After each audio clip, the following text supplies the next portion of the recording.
안녕하세요. 이제 10주차 강의 들어가도록 하겠습니다.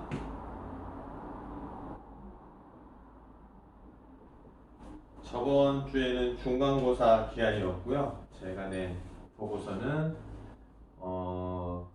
인터넷 e클래스 쪽으로 이렇게 다 제출하시면 됩니다. 그럼 이번 주까지 꼭 제출해 주시고요. 저번 시간에는 교재 138페이지 필요경비, 그래서 필요경비 산정 방법 중에 취득가액, 자본을 지출의 양도비, 그래서 140페이지 취득가액,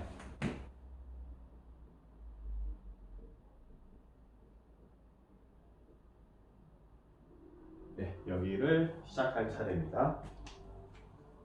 자, 교재 140페이지 보시면 취득가액은 당해 양도자산의 양도가액에 어떻게 대응된다? 직접 대응되는 겁니다. 직접, 간접적으로 대응되는 게 아니고요. 직접 대응되는 비용으로서 당해 자산의 취득에 든 실지 거래가액을 말한다. 취득가액에는 당해 자산의 취득에 필요한 직접적인 대가 외에 취득과 관련하여 지출한 부대 비용도 포함된다. 취득가액의 원칙은 직접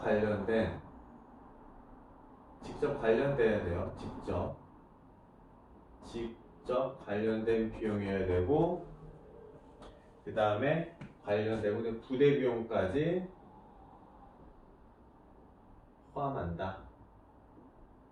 이게 제일 큰 원칙입니다. 직접 관련되는, 직접, 간접은 안 되고요.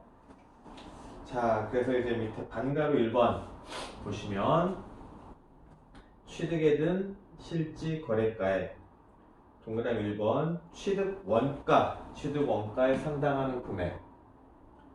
첫 번째 줄, 취득 원가에 상당하는 금액은 다음과 같이 계산한다. 다만 현재까지 할인차금, 현할차와 부가세법에 따른 재화의 면세 조정에 따른 부가세 납부세 및 필요 없이 잔존 재화에 대하여 납부하였거나 납부할 부가치는 포함하되 부당이익 예산에 의한 시가초과액은 제외한다. 이렇게 보시면, 그 다음에 기업 취득 원가,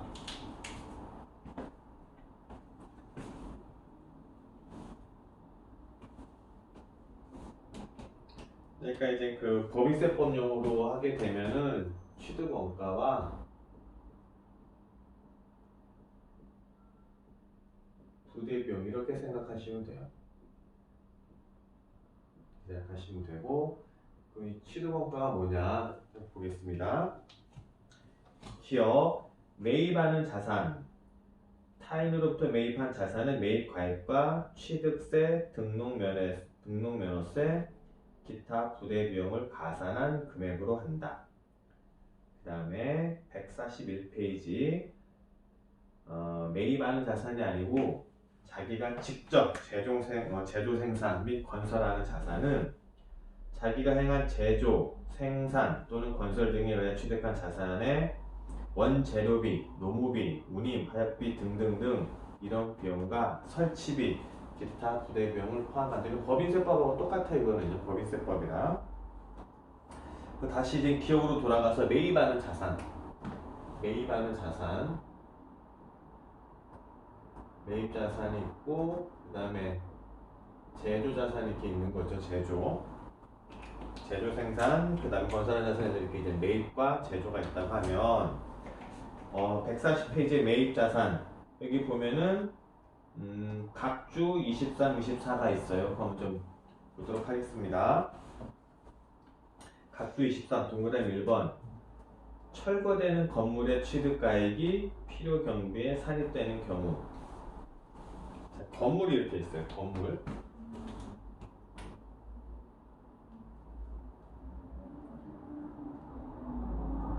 건물이 이렇게 있는데 5층짜리라고 한번 해봅시다. 5층짜리 건물이에요. 5층짜리 건물이 있는데 이 건물이 낡았어요. 건물이 굉장히 오래돼갖고 이 건물을 멸실을 시키고 새 건물로 이렇게 올리고 싶어요.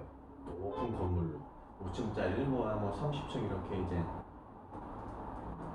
계획을 하고 있는 거죠. 계획을 이렇게 이제 플랜을 짜고 있는데 이 건물을 멸실, 다 이제 부수고 없애는 걸 다 멸실이라고 합니다. 이 멸실을 했을 때, 즉 이 철거 비용은 어떻게 하느냐 이거에 대한 내용이에요. 자, 문제를 보시면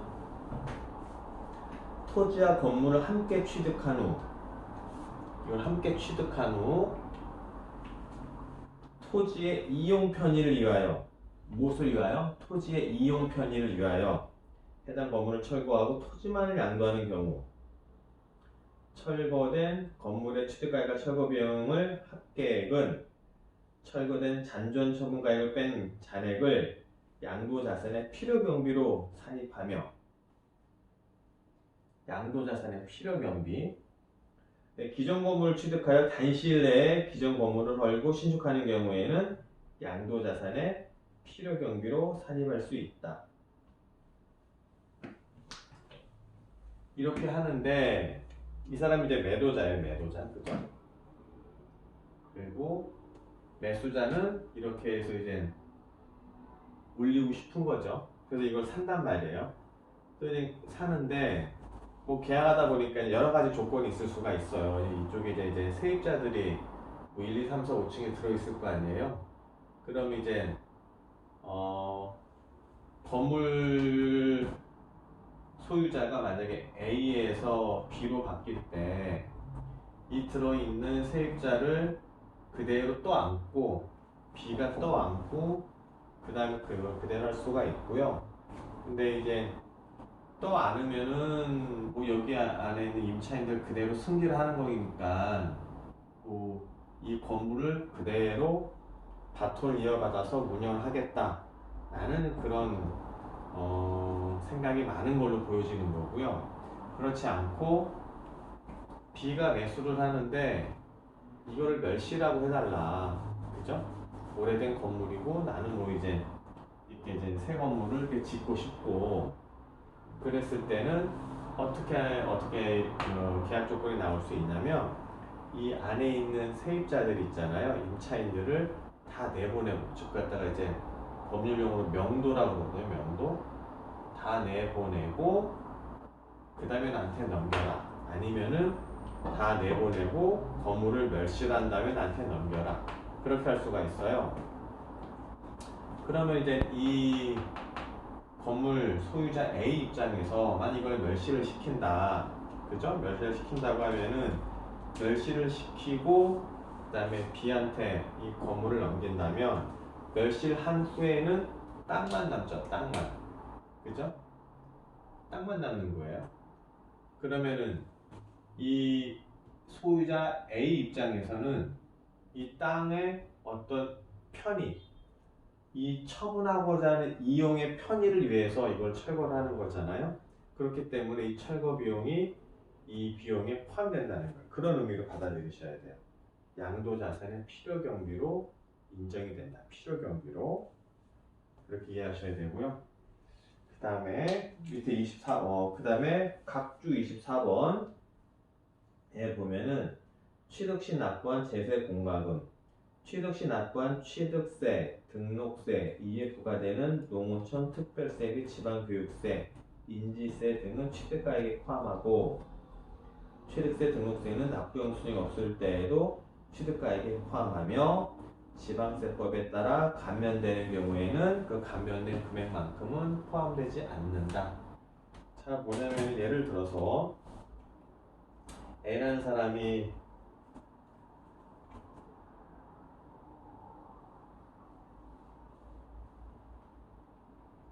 A가 건물을 취득을 했어요. 이 건물을 취득을 했는데, 취득을 하게 되면 취득에는 이제 여러 가지가 있어요. 여러 가지가 있는데 원시 취득이 있고, 그다음에 뭐 승계 취득이 있다고 이제 보면 뭐 여러 가지 뭐 다른 것도 있지만, 원시 취득이라는 건 뭐냐면은 건물을 맨 처음에 지었을 때 맨 땅, 원형지 맨 땅에다가 건물을 올려요. 그죠? 그럼 건물이 처음 생기는 거잖아요. 그랬을 때 취득하는 것 갖다 원시 취득이라고, 원시 취득이라고 그러고, 그다음에 건물 A, 건물의 소유자가 A인데 뭐 B, C 이렇게 넘어갈 수가 있잖아요. 그런 것들을 승계취득이라고 해요. 승계취득. 그래서 승계취득의 원인은 뭐 상속, 증여, 이렇게 매매 뭐 여러 가지가 있을 수가 있겠죠. 어찌 됐건 이렇게 취득을 하게 되면 지방세법에서는 취득세를 내게끔 돼 있어요. 취득세. 취득세를 60일 안에 관할 지자체에 납부를 하게끔 돼 있어요. 납부를. 안 그러면 이 건물을 사용할 수도 없고 등기가 나지도 않아요. 등기가 나지 않는다는 거는 소유권을 나한테 넘겨받을 수 없다는 의미거든요. 그러니까 어찌됐건 그런 과정이 있기 때문에 취득세를 반드시 내야 돼요. 그러면은 이거는 이 건물을 취득하기 위한 직접적인 비용이 되죠. 직접적인 비용. 간접적인 비용은 안 된다고 그랬습니다. 직접적인 비용이 되기 때문에 취득세도 당연히 취득원가에 들어가고요. 그러니까 예전에는 취등록세라고 했다가 이게 지방세법 개정되면서 취득세가 통합이 됐고, 그다음에 취득세 보면은 거기에 취득세, 뭐 농어촌 특별세 여러 가지 붙어 있는데 그걸 모두 다 이 취득하기 위한 세금이기 때문에 당연히 이제 포함이 되고요.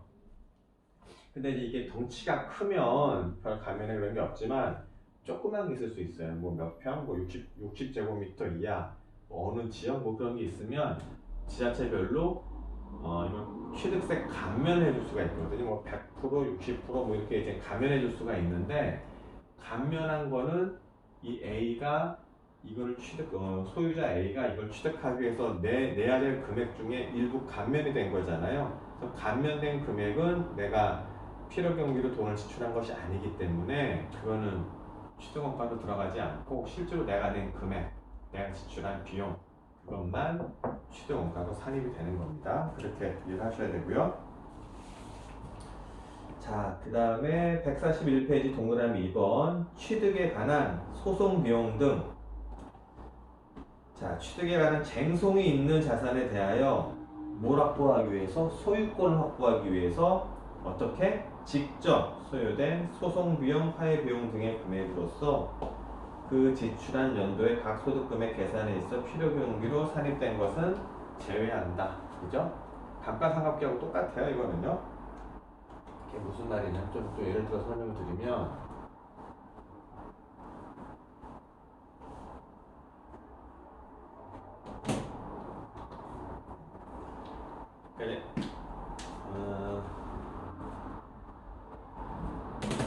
이 건물의 소유주가 원래 A였어요. 근데 이제 B로 이제 처분을 해요. 그죠?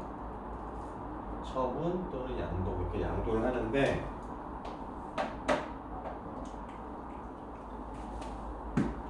그러니까 이 안에 이 건물에 대해서 뭐 가압류나 뭐 그런 게 없으면 뭐 B 입장에서 그냥 소유권 이전 등기를 받으면 돼요. 그죠? 근데 뭐 무슨 설정이나 근저당 설정이나 뭐 가등기라든지 이런 게 있을 수가 있거든요. 근데 예를 들어서 이제 뭐 이런 것들은 다 이제 법률 용어이기 때문에 좀 접하는 게 뭐 쉽지 않은 용어들이고 근데 가압류가 있다고 생각합시다. 가압류.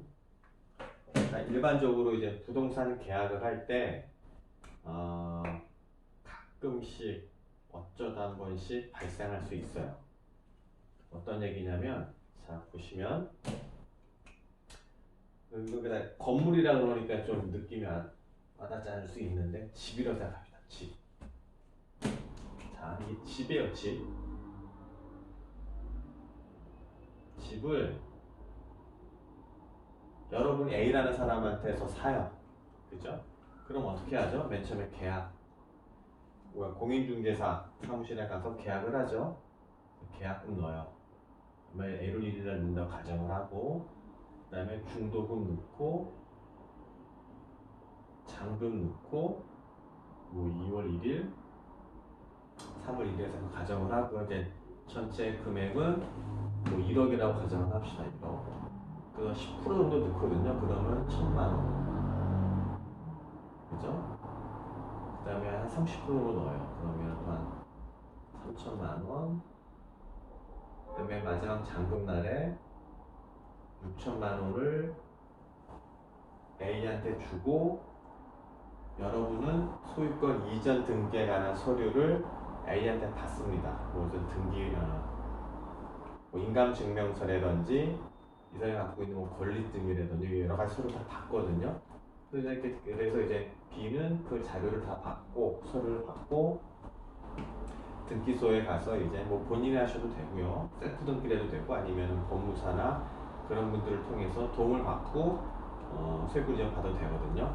그런데 보통 계약할 때 그리고 잔금 치를 때 어떤 걸 확인하냐면은 이 집에 권리침해 사실이 있느냐 없느냐, 누가 압류를 걸었는지, 그러니까 어떤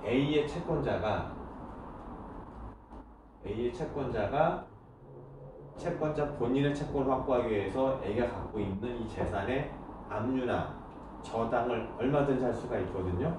근데 이제 저당 얘기는 좀 빼고 압류, 간단한 압류 먼저 얘기를 할게요. 근데 그래서 이제 계약을 하려면 이 집을 살려면 이 집이 이런 권리침해 사실, 압류나 근저당 이런 권리침해 사실이 있는지 없는지 확인해야 될 거 아니에요. 그죠? 뭔가 등기부 등본에 이 부동산 등기부 등본에 뭔가 이제 권리침해 사실 이런 게 있으면 찜찜하거든요. 해소되기 전에는 B가 넘겨받기에는 좀 문제가 있단 말이에요. 그래서 계약할 때 보통 부동산 등기부 등본을 떼봐요. 보니까 없었어요. 클리어 깨끗했어요. 이때는 문제가 없었어요. 그리고 넘어가요. 중도금은 보통 만나서 안 주고 그냥 요 날짜에 맞게끔 B가 A한테 계좌 송금하는 게 일반적이거든요.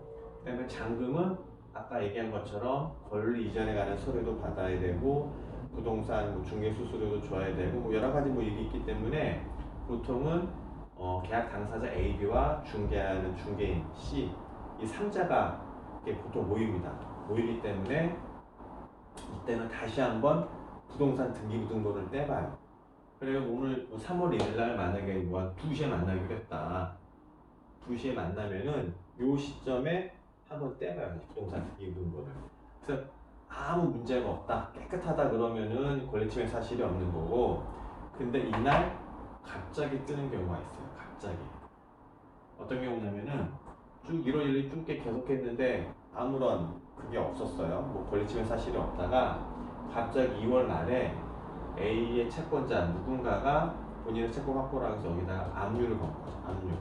그러면은 부동산 등기부 등본을 떼보면은 압류가 완전히 압류 절차가 종료가 됐으면 가압류라고 딱 뜨고요. 등기소에서 압류에 대한 게 아직 검토 중이라면 사건 처리 중이라고 떠요. 하여튼 뭔가 이제 바로 등기부 등본이 깨끗하게 안 나오면 문제가 있다는 거예요. 어찌됐건 간에 만약 압류 중이라고 뜬다, 가압류라고 그냥 떠버리면 B 입장에서는 이 물건에 대한 채권자는 채무자는 A잖아요. 근데 본인이 이걸 떠는 건 이상하단 말이에요. 찜찜하잖아요. 그러면은 A한테 이거를 빨리 해소를 해라 하겠죠. 근데 해소를 하고 하다 보면은 문제가 생길 수가 있어요. 그죠? 이 잔금 날짜가 이건데 더 미룰 수도 없고 이미 돈 이만큼 또 갔잖아요. 그죠? 그러면 불안한 거야. 이때 해결할 수 있는 방법은 뭐냐? 이 책에는 안 나오지만 이럴 때는 어떻게 하냐면은 공탁을 해요. 공탁. 뭐냐면은 이 사람이 지금 압류 중인 거잖아요. 딱 확인을 해보니까 압류 중인 건데 압류에서 벗어나게끔, 즉 해방이 되는 거죠. 그걸 해방 공탁이라 합니다. 해방 공탁을 압류에서 벗어나게끔 할 수 있는 해방 공탁을 해요. 물론 공탁은 등기소에서 합니다. 네. 어떻게 하냐면은 만약에 잔금이 6천이잖아요. 이 6천을 등기소에다 맡겨요. 그리고 B는 정상적으로 본인의 소유권을 가지고 오고 A는 아직 이 돈을 못 받았죠. 이 돈은 지금 등기소로 공탁이 돼 있으니까요.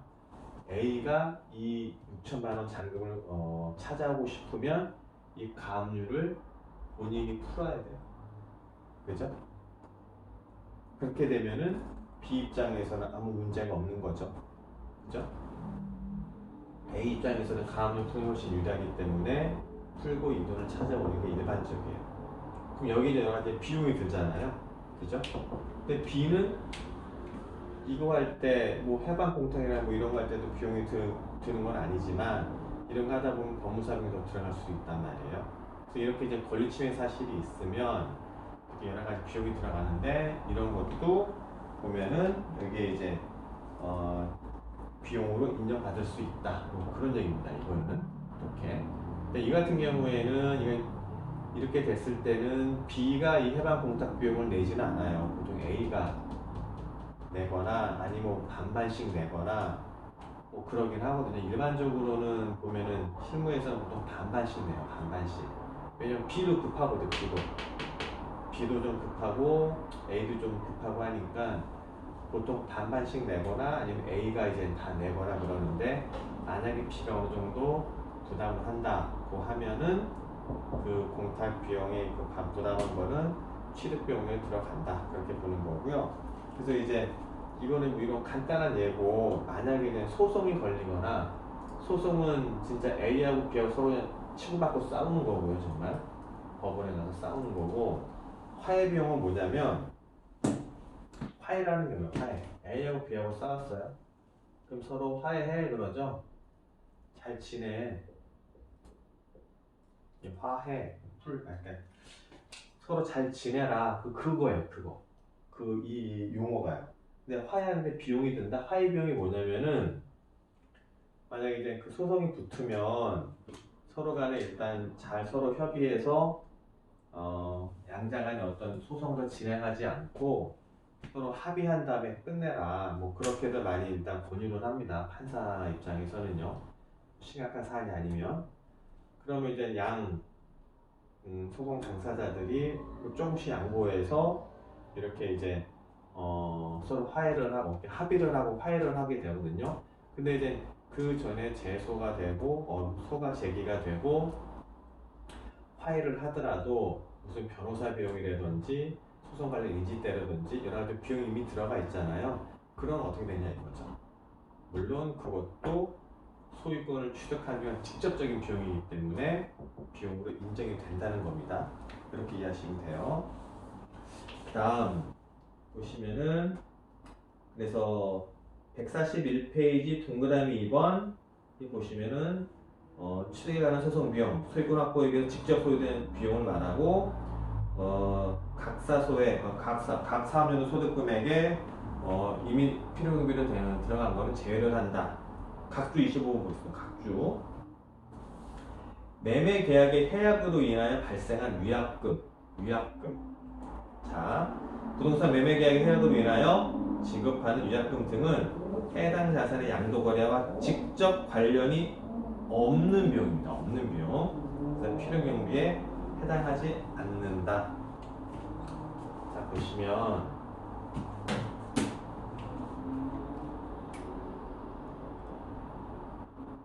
A가 B한테 이제 부동산을 이제 양도를 하고 B는 이제 A한테 이제 대금을 주겠죠.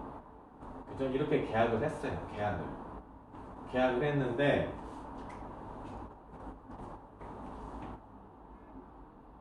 어떤 이유인지 모르겠지만 이 사람이 이 계약을 파기를 한 거예요. 계약을 파기 또는 해약을 한 거예요. 그죠? 근데 만약 이 사람이 이제 이렇게 계약한다고 하면 1,000만 원을 만약에 A한테 계약금으로 줬다라고 하면 그리고 뭐 중도 잔금 이렇게 있다가 뭐 나중에 일단 잔금을 하고 나서 B는 소유권을 취득을 하잖아요. 부동산 취득을 하잖아요. 근데 중간에 계약이 파기가 됐다, 해약이 됐다. 그러면 A는 B한테 아직 소유권 이전된 건 아니죠. 근데 계약을 파기했죠. 그 원인이 A한테 있고 책임 A한테 있는 거예요. B는 귀책이 없어요. 그랬을 때는 A가 B한테 2배 받은 거에 100을 배상을 하게끔 돼 있어요. 이게 상관례입니다. 이게 그 계약서에 많이 쓰여 있어요. 그럼 1,000만 원을 받았으면 2,000만 원을 물어줘야 돼요. 그죠? 그러면은 B 입장에서는 뭐 기타 소득이 발생한 거죠. 이렇게. 근데 이 배액 배상을 받은 금액이 여기서 말하는 소유권을 취득하기 위한 직접적인 비용이냐? 라는 거예요. 보시면 B가 소유권을 취득을 했어요? 안 했어요? 취득 안 했잖아요. 취득하기 전에 끝난 거니까 취득이 완료. 이게 완료돼야 돼. 완료. 취득이 완료돼야 돼요. 그러니까 소유권이 완전 넘어오거나 아니면 다 만들어지거나 다 건설이 되거나 그래야 되는 건데 이건 취득 전이란 말이에요. 취득 전에 이런 채권 계약에 의해서 이런 물권의 이런 계약에 의해서 계약 파기에서 더 받은 금액 이거는 소유권 취득이 아직 안 됐기 때문에 직접적인 비용이라고 볼 수가 없는 거예요. 그래서 이거는 아니다 이렇게 보시는 거고요. 그 다음에 밑에 자산 취득 시 발생한 명도 비용 부동산을 법원 경매로 취득하면서 해당 부동산을 점유받기 위해 소요된 명도 비용은 소유권 확보를 위한 직접 비용으로 볼 수 없으므로 부동산 취득가액에 포함되지 않는다. 이것도 무슨 말이냐면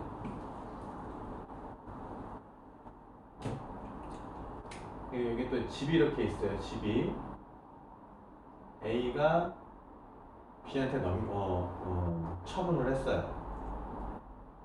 그리고 정상적으로 대금을 다 주고 이렇게 다 주고 받았어요.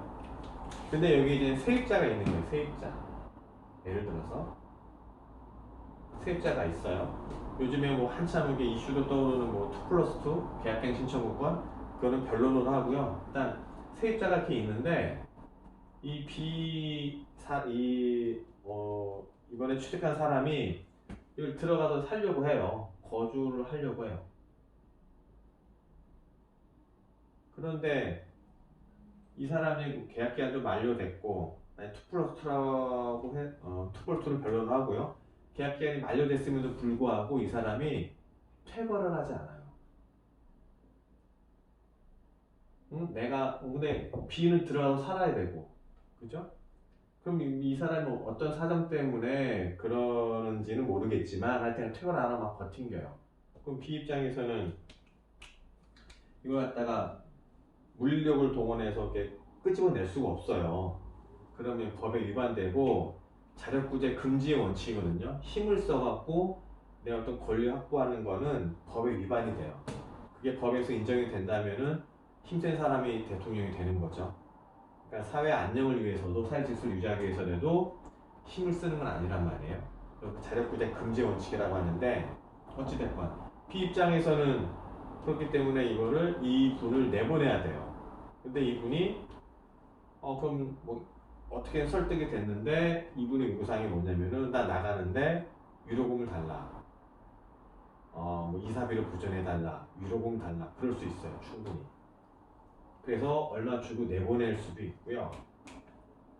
그 금액이 너무 과하다 라고 하면은 법원에 명도 소송을 한다. 명도. 이 사람을 내보내 주세요 라는 명도 소송을 해요. 그래서 판결문이 나오면 법원에서 사람들이 나와요. 다 끄집어내요. 그렇게 하는 방법도 있어요. 그죠? 근데 이걸 보면 B 입장에서는 이미 돈을 소유권 이전받고 돈을 줬죠. 소유권 이미 확보가 됐어요. 소유권은. 그죠? 소유권 이미 확보가 된 상태예요. 그죠? 근데 내가 못 들어가고 있는 거예요. 이게 뭐라 그래요? 취득가액이요? 소유권 확보를 위한 직접적인 비용이에요. 직접적인 비용. 그죠? 근데 이거는 명도소송이나 이런 관련된 비용들은 이미 소유권은 취득된 상태에서 내가 이용을 못하는 그런 좀 상황에 처했을 때 발생할 수 있는 비용들이거든요. 이거는 소유권 취득과는 관계가 없습니다. 관계가 없어요. 그렇기 때문에 이거는 취득원가에 산입되지 않는다. 그 얘기입니다. 다시 한번 읽어보겠습니다. 141페이지 각주 25의 동그라미 2번 자산 취득 시 발생한 명도비용 부동산을 법원 경매로 취득하면서 법원 경매든 아니면 뭐 일반 거래든 취득하면서 해당 부동산을 점유받기 위하여 소유된 명도 비용은 이 사람이 지금 세입자가 이 부동산을 딱 깔고 앉아 있잖아요. 그걸 다 점유라고 해요. 점유. 소유된 명도 비용은 소유권 확보를 위한 직접 비용으로 볼 수 없으므로 그죠? 세금이 확보되어 있는 상태잖아요. 그 입장에서는요. 직접 비용으로 볼 수 없으므로 부동산 취득가액에 포함되지 않는다입니다. 보시고 그럼 또 잠깐 쉬었다가 그 다음 또 진도 나가도록 하겠습니다.